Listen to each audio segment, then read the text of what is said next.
बिस्मिल्लाहिर्रहमानिर्रहीम, अस्सलाम वालेकुम। आप देख रहे हैं वॉइस ऑफ अब्दुल्ला और मैं हूं अब्दुल्ला काजी।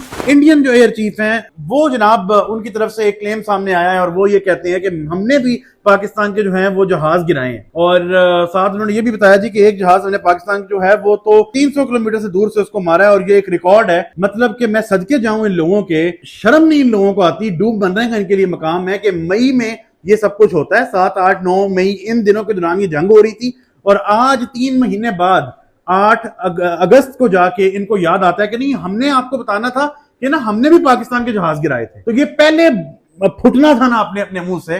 3 महीने आप क्या कर रहे थे? सोए हुए थे। मतलब आप समझते हैं कि जो इंडियन अवाम है, और ये बात भी ठीक है कि ये इतने बेवकूफ लोग हैं कि इनको कुछ भी कह दो और ये मान जाएंगे। लेकिन क्योंकि ट्रोलिंग बहुत ज्यादा हो रही थी, बेसिकली मसला ये है कि डोनाल्ड ट्रंप जो है उसने अभी तक पाकिस्तान के लिए तो बार बार उसने ये कहा है कि जो इंडिया पाकिस्तान की जंग हुई है उसमें 5 जहाज गिरे हैं, 5 जहाज गिरे हैं। लेकिन उसने ये नहीं बताया कि किस मुल्क ने किसके जहाज गिराए हैं। जाहिर है कि वो पाकिस्तान की बात कर रहा है। तो इन्होंने कहा कि अभी तक डोनाल्ड ट्रंप ने नाम तो नहीं लिया, लेकिन जिस तरह का रगड़ा वो इंडिया को लगा रहा है तो बहुत जल्द वो क्यों नाम ही ना ले ले, तो हम भी जो है वो एक शोशा छोड़ देते हैं कि हमने भी पाकिस्तान के जहाज गिराए हैं। पहली बात तो ये है कि ये आपके जो एयर चीफ साहब हैं ये 3 महीने से किधर थे, और उसके बाद आपका जो मोदी है वो कितने ममालिक में जा चुका है और कितने ममालिक में जाके उसने जनाब उनकी हमदर्दियां लेने की कोशिश की। कोई एक स्टेटमेंट दिखा दें उसकी जहां पे उसने कहा उसने पाकिस्तान के जहाज गिराए हैं? नहीं, कोई स्टेटमेंट मौजूद नहीं है। आपके जो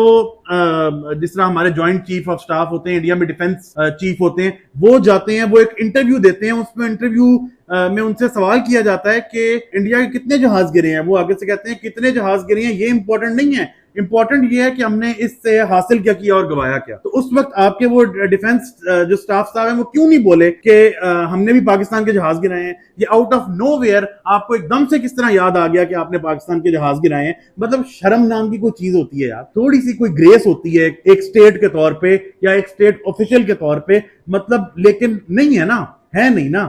आपको पता है कि आप लोगों के जो इंडियन अवाम है वो इस कदर गधी किस्म की अवाम है कि आप उसको जो कहेंगे वो मान लेंगे। और आप एक दिन सडनली उठ के कह रहे हैं जी हमने पाकिस्तान के रफेल गिराए हैं। नस्वत हूं, पाकिस्तान के रफेल गिराए हैं? किधर से गिराए हैं तुमने रफेल? अच्छा, हमने तो वो जो जहाज हमने जो गिराए हैं, एक तो उसको पूरी दुनिया ने माना, ठीक है, वर्ल्ड वाइड हमारे जो मुख्तलिफ रिप्रेजेंटेटिव हैं उन्होंने इंटरव्यूज दिए। तुम लोगों का कोई एक इंटरव्यू नहीं है। उसके बाद मतलब हमारे जो ख्वाजा आसिफ साहब हैं उन्होंने एक बड़ी समझदारी की है और उन्होंने ये धमाका किया है। वो कहते हैं कि इंडिया भी और पाकिस्तान भी किसी न्यूट्रल बंदे को बुला ले, इंडिया भी अपनी जहाजों की इन्वेंट्री खड़ी कर दे कि पहले कितने थे और अब कितने हैं, और हम भी अपने जहाज जो है उनकी इन्वेंट्री खड़ी कर देते हैं कि पहले कितने थे और अब कितने हैं। तो पता चल जाएगा, दूध का दूध पानी का पानी हो जाएगा, किसके जहाज गिरे हैं। लो जी, ना ले इंडिया ले ठुस हो गए। हाँ जी, अब आए ना, आप मैदान में आए ना, कराए ना किसी न्यूट्रल बंदे से। जब आपका वो पुलवामा अटैक, हमने आपको तब कहा था कि इसकी न्यूट्रल किसी भी आप